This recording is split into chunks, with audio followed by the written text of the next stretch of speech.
أعوذ بالله من الشيطان الرجيم. بسم الله الرحمن الرحيم.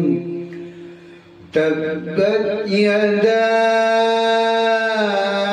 أبي لهب وتب ما أغنى عنه ماله وما كسب سيصلى نارا ذات لهب وامرأته حمالة الحطب في جيدها حبل من مسد. صدق الله العظيم.